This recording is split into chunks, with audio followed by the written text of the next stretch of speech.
आइए हम लोग वार्ता प्रारंभ करने के पहले अपने आप को परमेश्वर के हाथों में सौंपें इस प्रार्थना के द्वारा। त्वमेव माता च पिता त्वमेव त्वमेव बन्धुश्च सखा त्वमेव त्वमेव विद्या द्रविणं त्वमेव त्वमेव सर्वं मम देव देव। अखिल मंडलाकारं व्याप्तं येन चराचरं तत्पदं दर्शितं येन तस्मै श्री गुरुवे नमः। पापोऽहं पापकर्माहं पापात्मा पापसंभवा त्राहि मां पुंडरीकाक्षं सर्वपापहर हरे। जय गुरु, जय ख्रिस्ट।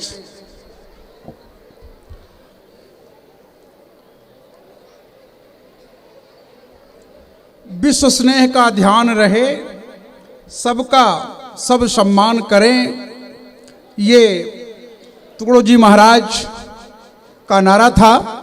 और जब ये हमारे जीवन में वास्तविक रूप से उतर आए तो निश्चित रूप से जग का कल्याण हो सकता है।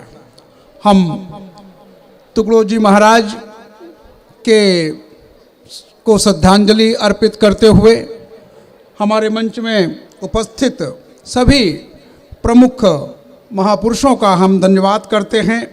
श्री बेलूरकर जी, श्री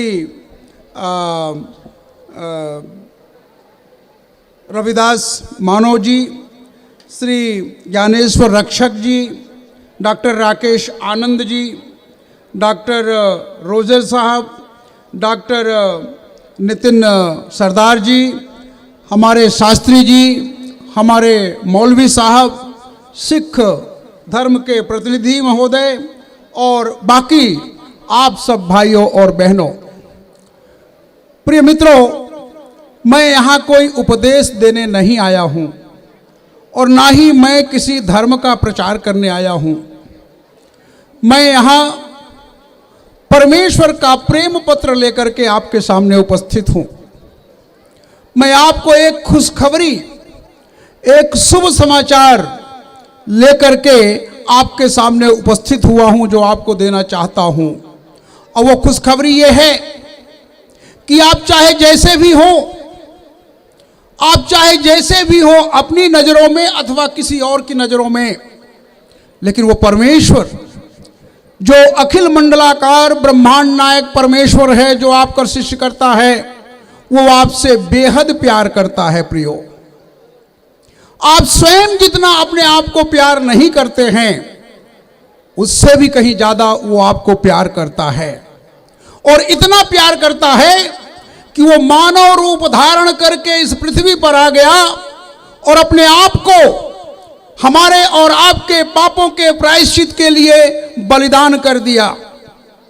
ये जग जाहिर है, ये विश्व इतिहास में पूरी तरह से स्पष्ट है। जिसने ईसा पूर्व और ईसा पश्चात के समय काल को दो भागों में बांट दिया, वो कोई मानव नहीं, वो मानव रूप में परमेश्वर का अवतार था। और इसीलिए वो इस जग में आकर के अपने आप को न्यौछावर कर दिया ताकि हमारे और आपके पाप का दंड हमें न भुगतना पड़े। उसने स्वयं भुगत लिया ताकि हमको मृत्यु बंध से, पाप बंध से मुक्त कर सके और हमें जीवन दे सके। निश्चय ही जैसे अभी मानव रक्षक जी कह रहे थे, तुगड़े जी महाराज के शब्दों में बोल रहे थे, जो उनकी पीड़ा थी वही पीड़ा मेरी भी है कि हम मनुष्यों ने केवल बांटने का काम किया।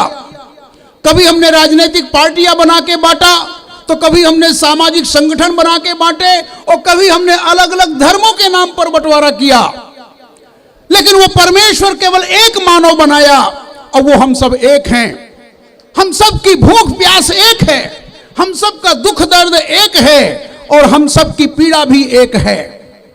और उस पीड़ा को मिटाने के लिए यदि कोई सक्षम है तो वो केवल परमेश्वर है, जो मानव रूप में आया और हम सब की पीड़ा को लेकर के क्रूस पर बलिदान हो गया ताकि हम उन्मुक्त हो सकें।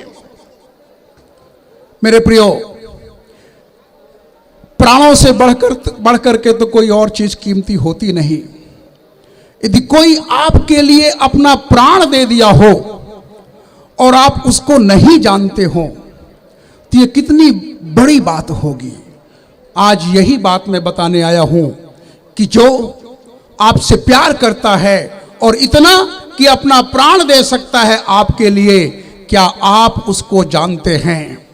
यदि नहीं जानते हैं तो मैं बताना चाहता हूं, उसका नाम प्रभु यीशु मसीह है, जो इस जगत में किसी धर्म की स्थापना करने के लिए नहीं आया। यद्यपि वो यहूदी घराने में जन्म लिया, लेकिन उसने किसी धर्म की स्थापना नहीं की। लोगों ने उसको अपना नाम दे दिया, जैसे किसी को भी नाम दे देते हैं।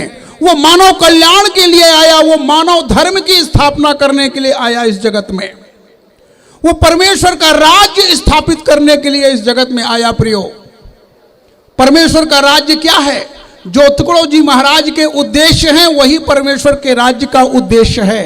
जहां पीड़ा न हो, जहां दर्द न हो, जहां भूख न हो, जहां प्यास न हो, जहां बंटवारा न हो, जहां ऊंच नीच न हो, जाति पाति न हो,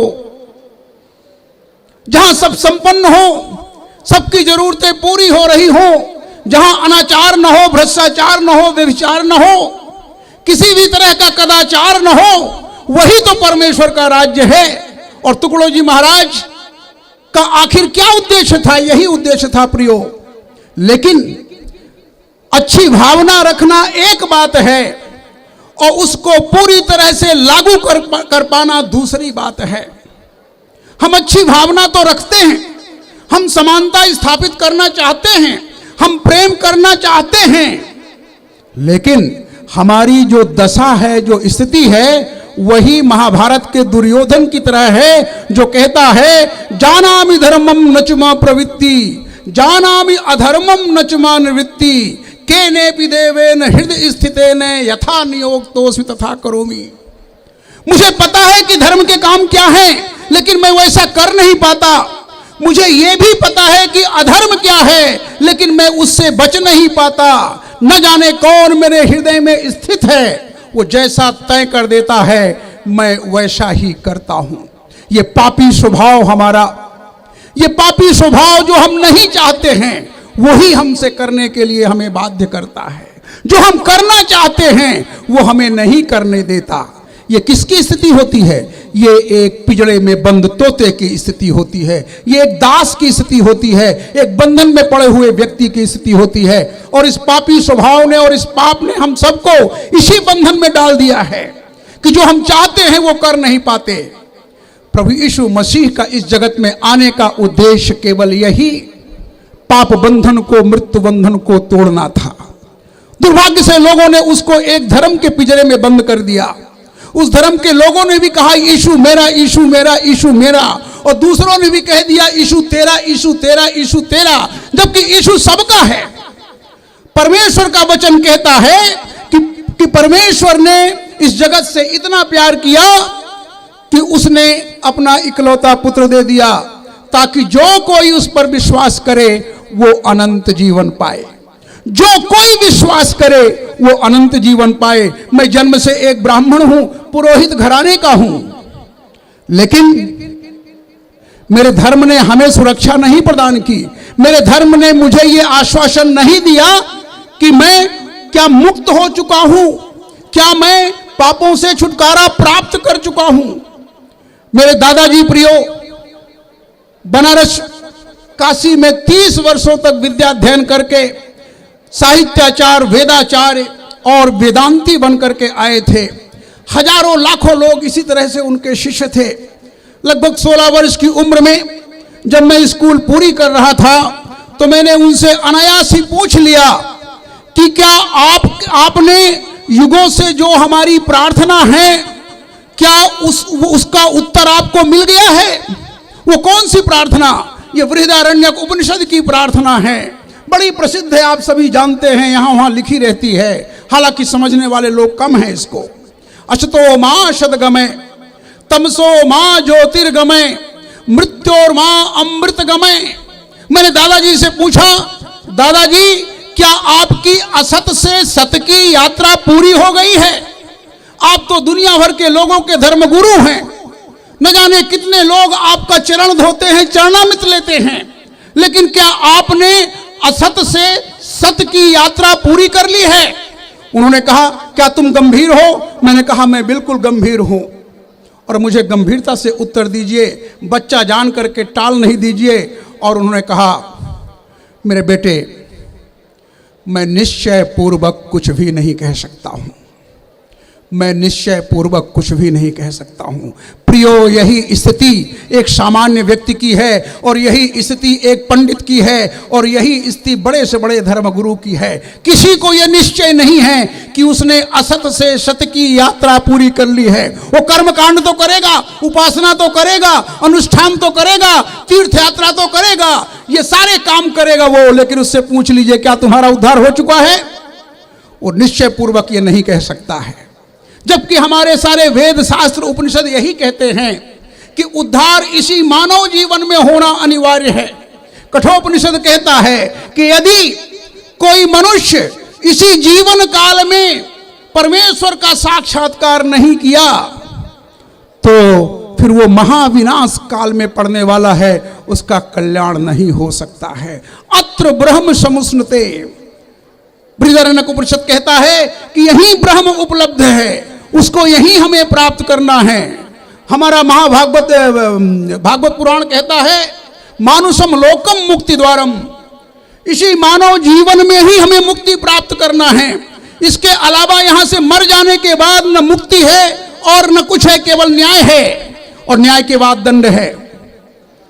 हमको इसी जीवन काल में मोक्ष का, मुक्ति का अनुभव करना है प्रियो। लेकिन क्या ये हमको है?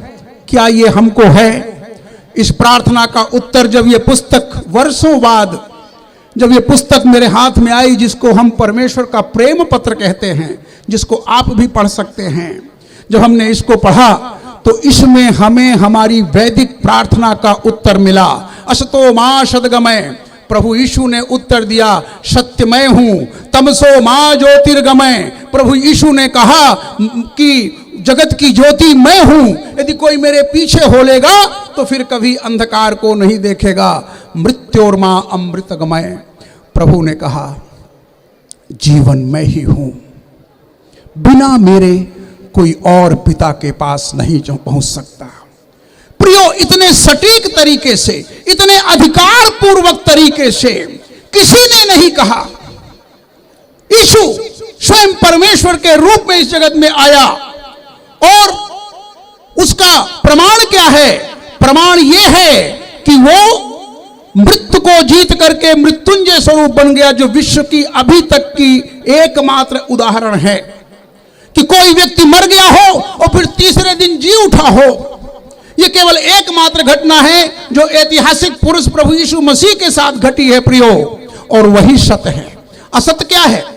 असत्य क्या है? जो कुछ दिखता है ये सब विनाश के लिए तैयार है। ये सूरज चांद सितारे ये सभी नष्ट हो जाएंगे, हम और आप भी नष्ट हो जाएंगे, यदि इसी जीवन काल में उस सत्य का दर्शन, उस सत्य का साक्षात्कार हमें नहीं हुआ। सत्य क्या है? सत्य वो है जो शाश्वत है, जो मरता नहीं है, जो कभी नष्ट नहीं होता है, जो अनश्वर है, वही सत्य है। यीशु इसलिए सत्य है, और वो इसलिए कह सका कि वो सत्य है क्योंकि उसने मृत्यु को जीत करके मृत्युंजय स्थान प्राप्त किया। मृत्यु को जीत लिया उसने। मृत्यु ही है जो हमारा सबसे बड़ा शत्रु है, और जिससे डर करके हम भांति भांति तरह के काम करते रहते हैं। यीशु ने मृत्यु को जीत लिया, और जो कोई उस पर विश्वास करे वो अनंत जीवन पाए। जो कोई उस पर विश्वास करे उसको अनंत जीवन प्राप्त हो सकता है, क्योंकि उसने मृत्यु को जीत लिया है। उसने असत को सत में परिवर्तित कर दिया है उन सारे लोगों के लिए जो उसका साक्षात्कार कर लेते हैं। हमारा एक उपनिषद है, मैत्रेय उपनिषद। वो कहता है कि ब्रह्म का इसी जीवन काल में साक्षात्कार होना जरूरी है। यदि कोई मनुष्य बिना उसका साक्षात्कार किए हुए, यदि कोई मनुष्य बिना उसका साक्षात्कार किए हुए केवल ब्रह्म की चर्चा करता रहता है, कथा सुनता रहता है और सुनाता रहता है, तो उसकी स्थिति ऐसी ही है जैसे कोई एक व्यक्ति पेड़ में लगे हुए फल की छाया को देख करके उसके स्वाद का वर्णन करे। अनुभूति बिना मूढ़ो वृथा ब्राह्मण मोदते, प्रतिबिंबित शाखाग्र फला स्वाद न मोदमत। इसका अर्थ हमने बता दिया। हम सब की प्रायः स्थिति यही है कि हमको फल खाने को तो मिला नहीं, लेकिन सुनी सुनाई बात में हम उसकी चर्चा करते रहते हैं। चर्चा करने में बुराई भले नहीं हो, लेकिन वो चर्चा चर्चा ही रह जाएगी जब तक उसका व्यक्तिगत जीवन में हम साक्षात्कार नहीं करेंगे। प्रियो, समयाभाव है, बातें और हैं कहने के लिए, लेकिन किसी और मौके पर। लेकिन वो प्रभु यीशु मसीह जो इस जगत में आया और हम सबके लिए बलिदान हो गया और तीसरे दिन मृतकों में से जी उठ करके हम सबको अनंत जीवन देने की योग्यता अर्जित किया और कहा कि मार्ग, सत्य और जीवन मैं ही हूं, वही प्रभु यीशु मसीह हमको और आप सबको, बहनों और भाइयों को आमंत्रण देता है और कहता है, हे बोझ से दबे लोगों, हे बोझ से दबे लोगों, हे सब परिश्रम करने वाले लोगों, मेरे पास आओ, मैं तुम्हें विश्राम दूंगा। हमारी सबकी विश्राम की जरूरत है, शांति की जरूरत है, और वो परवरदिगार परमेश्वर स्वयं आपको आमंत्रण देता है और कहता है कि देख, मैं तेरे दिल के दरवाजे पे खड़ा खटखटाता हूं, यदि तू खोलेगा तो मैं अंदर आऊंगा।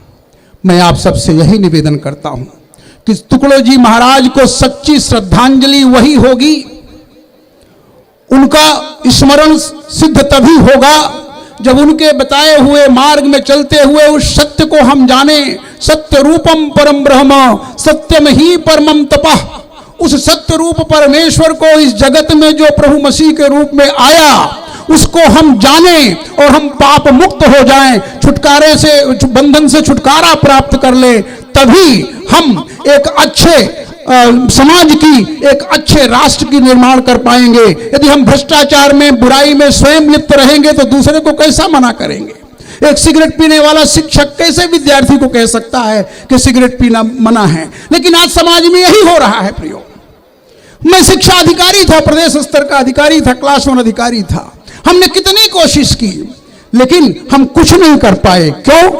क्योंकि हमें उस परम सत्ता के सहायता की जरूरत है।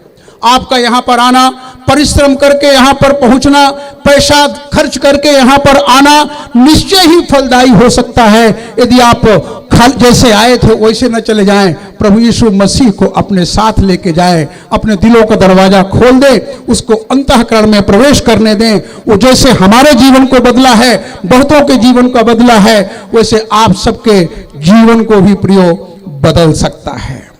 इतना ही कहकर मैं अपने वाणी को विराम देता हूं और आप सबको और संयोजक मंडल को सबको प्रणाम करता हूं और धन्यवाद देता हूं।